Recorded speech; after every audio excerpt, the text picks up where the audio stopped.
Today I'm here to show you how we're going to do infinite series. Okay, firstly, the objective is to investigate the Taylor series for cosine half x about x is equals to pi. And so we're going to, this is the solution and this is the formula given. Okay, so let us work out. First one, let us differentiate cosine half x. The answer we will get minus half sine half x. And so we differentiate again to find the second term, will be minus 1 over 4 cosine half x. And the third term we have to differentiate again, and we will get 1 over 8 sine half x. So for the first term, we just sub in the value in. So I will get for x, which is pi, so I will get minus half sine half pi. I will get minus half. Okay, so for the second term, I will sub in with pi again. I will get 1 over 4 negative 1 over 4 over cosine half pi, and I will get a 0. In the third term, I sub in the pi, I will get 1 over 8 sine half pi, and I will get 1 over 8. So hence the Taylor series of cosine half x is, so I will write the series out. So I just write down and sub into this formula. I will get my value, I will sub into this formula. So I will get 0 plus negative half x minus negative half plus 0 over 2 factorial x minus 0 square plus 1 over 8 over 3 factorial x minus 1 over 8 cube. And I can simplify the answer. I will get minus half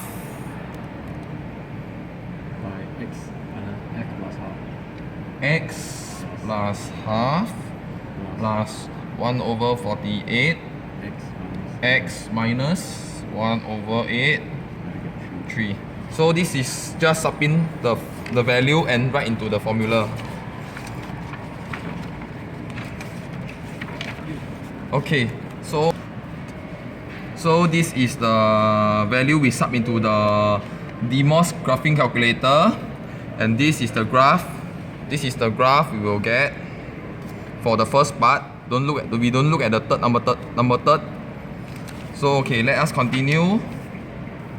Okay, the question asks, do the two graphs look exactly the same? Where do they look the same?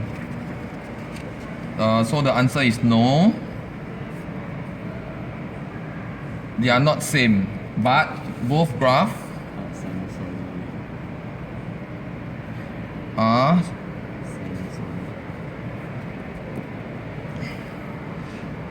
sinusoidal with.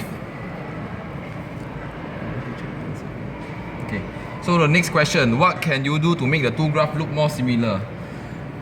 So the answer is expand the Taylor series by differentiate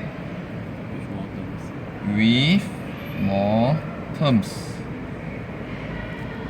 Okay, so let us now try and add in more terms into the Taylor series to make the two graphs more similar.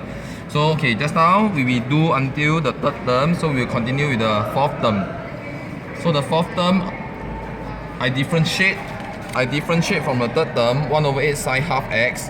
My answer, I will get 1 over 16 cosine half x.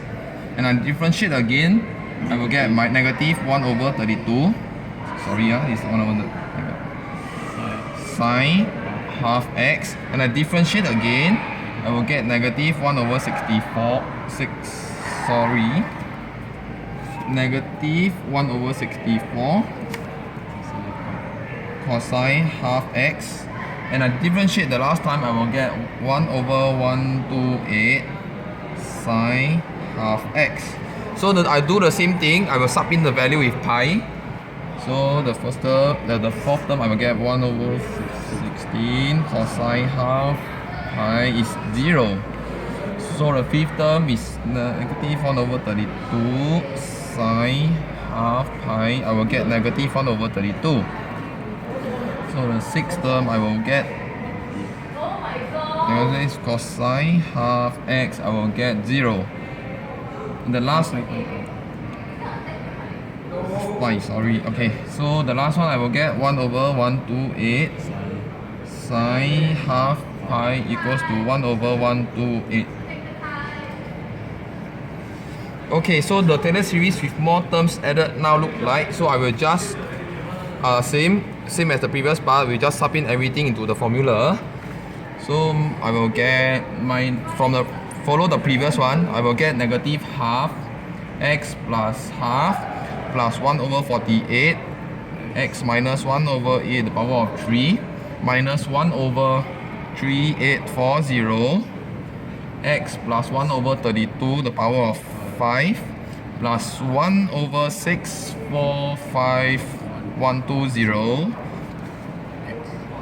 x minus 1 over 128 close bracket the power of 7.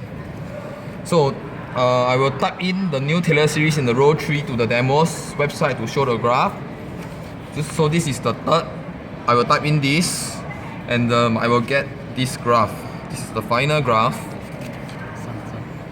So this is the first line, which is this. The second one is this. And the third one will be this. Okay, so does the new graph look more similar to the graph of y equals to cosine half x, and where do they look the same? So the answer will be yes. Both graphs are still sinusoidal wave.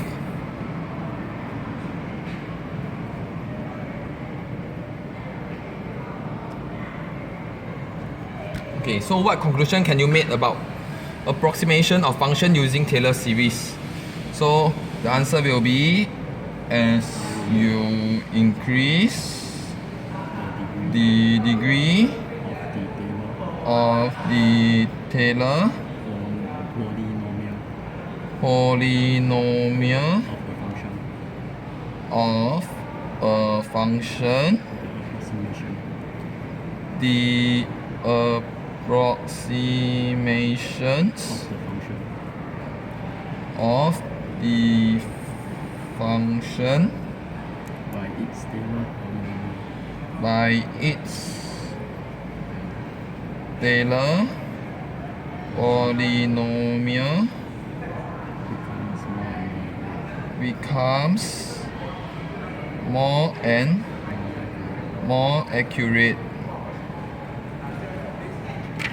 Okay, so the three graphs seems to be exactly intersecting at x equals to pi. Why do you think that is the case? So the answer will be x equals to pi is the approximation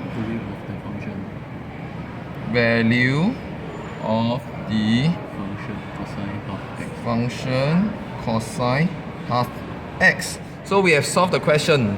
Thank you very much.